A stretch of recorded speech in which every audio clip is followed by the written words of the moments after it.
Sallie the Elf is here, and she is Santa's official helper.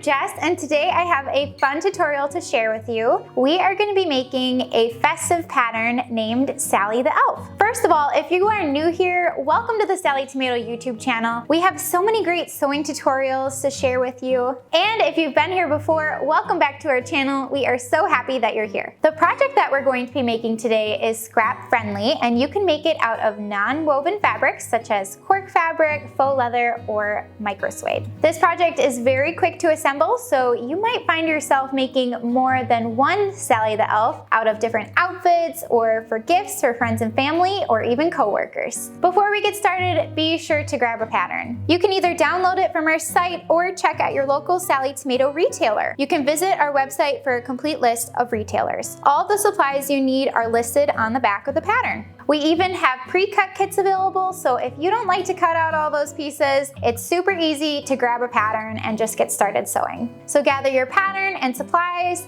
and cut out your pieces according to the pattern, and let's get started.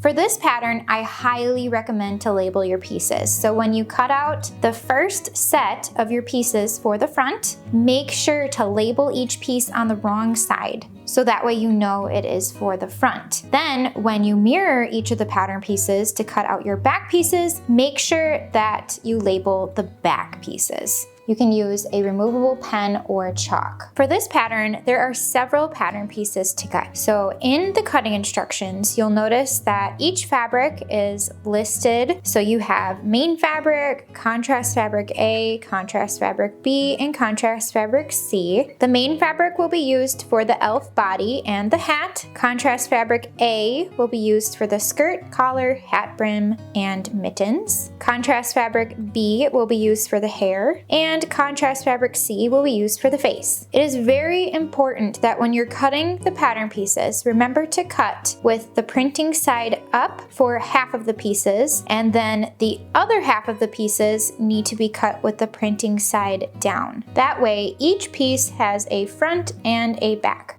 Throughout the pattern, it's very helpful to use either basting tape, basting spray, or basting glue to temporarily hold each of the individual pieces in place before top stitching.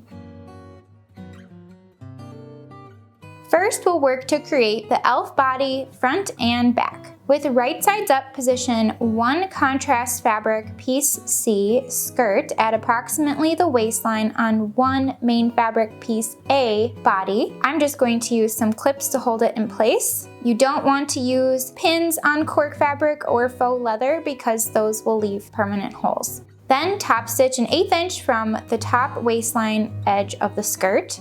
This pattern includes the option to create a bendy elf with pipe cleaners. So if you want to add a pipe cleaner frame later on, you'll also want to top stitch an 1/8 inch from the bottom edge of the skirt across each leg. And I always recommend to trim the threads as you go. Next, with right sides up, position one contrast fabric piece D collar on the main fabric piece A body, covering the shoulders. What I recommend is to make sure that the raw edges are even along the neck and shoulder outer edges, and you'll notice that a little bit of the collar extends past each side. Top stitch an 1/8 inch from the bottom shaped edge of the collar. Next, with right sides up, you'll position one mitten on the body covering the end of each sleeve. Top stitch an 1/8 inch from the top wrist edge of each mitten.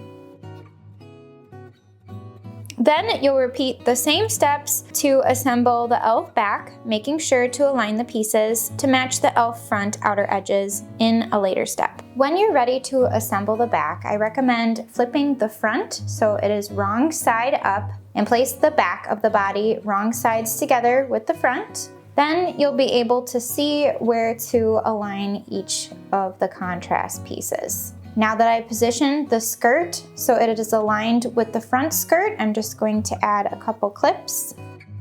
Then I can stitch this.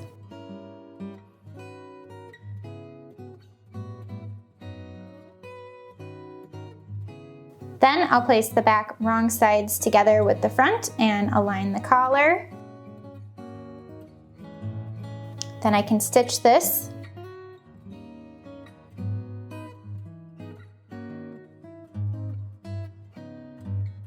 And then the mittens.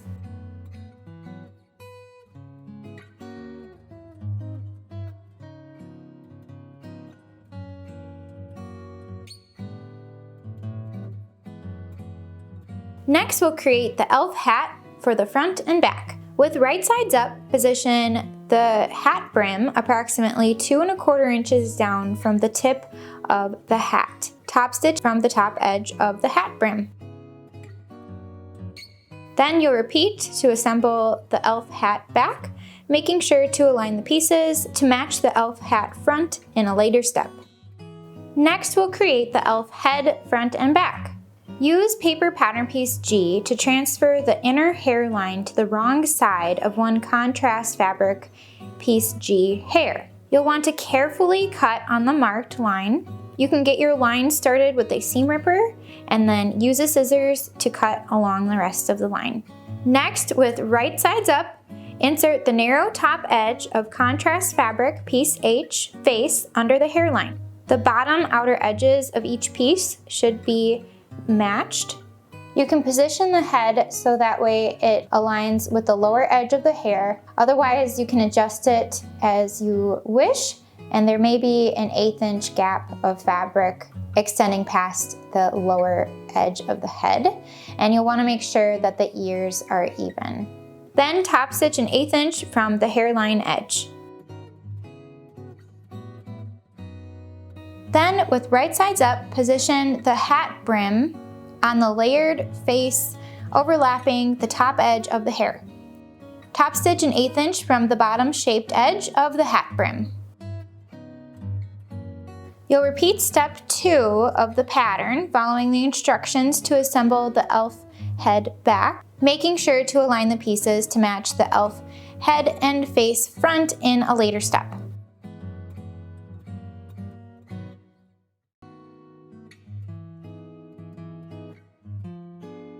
The next section of instructions is to assemble Sallie Elf front and back.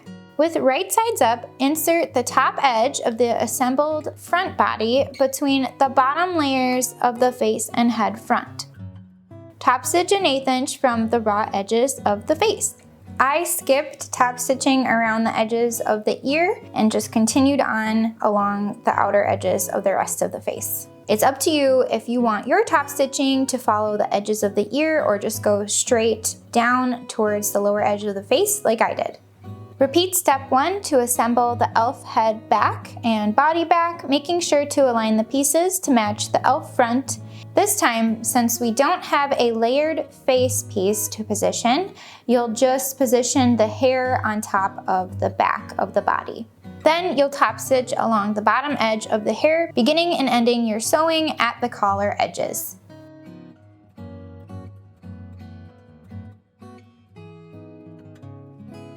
This next section of the pattern is optional. If you want to add a bendable frame between your front and back elf pieces, you will need 3 12-inch long pipe cleaners. To create the bendable frame, you'll fold one pipe cleaner in half, then position each remaining pipe cleaner with the upper ends even with the top fold. Twist the pipe cleaners together at the middle, using the ends of the middle pipe cleaner.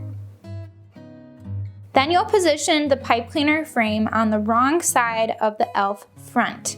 You can use glue or washi tape to tape the frame in place, beginning at the elf feet, keeping the wires as centered as possible, bending where needed. The washi tape can be torn away at the very end. Now we're ready to complete the elf. With wrong sides together, position the elf back over the elf front, covering the bendable frame. Hold the layers together with sewing clips. If you'd like, you can add additional glue or tape to help keep the bendable frame secure. Temporary basting spray would certainly help to hold the layers of the front and back together as well. If you're using glue, leave the sewing clips in place for the minimum amount of time needed. several hours or overnight may cause an imprint on the fabric surfaces. When you start your top stitching, you can start anywhere you'd like. I'm gonna start in the middle of the body, so that way I can hopefully prevent any of my fabrics from shifting and maintain that alignment in the center. Once your front and back layers are temporarily secured, then you're ready to top stitch an 1/8 inch from all outer edges of the elf from the front side. You may want to change thread colors to match the fabrics. And if you decided to add a bendable frame, be extra careful not to sew over the pipe cleaner frame pieces.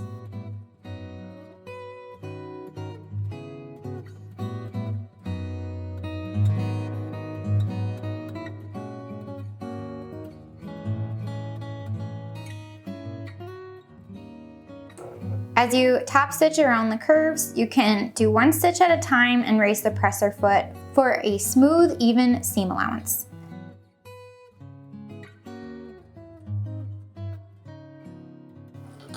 It can be a little challenging to make sure all the edges are aligned, so no worries. If your edges turn out to be uneven when your elf is complete, just take your scissors and shave away the back layer to be even with the front layer.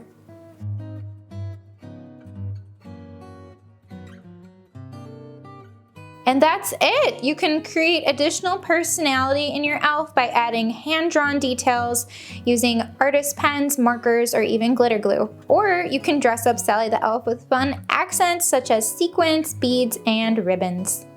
I hope you had fun learning how to make your very own Sallie the Elf. Let us know in the comments if you have any other questions and if you enjoyed this project. We encourage you to share and show off your photos of your completed project. We would love to see what mischief your elf is up to this holiday season. Use the hashtags Sallie Tomato and hashtag Sallie the Elf on social media. If you like this video, please give it a thumbs up and subscribe to our channel so you don't miss out on any future videos.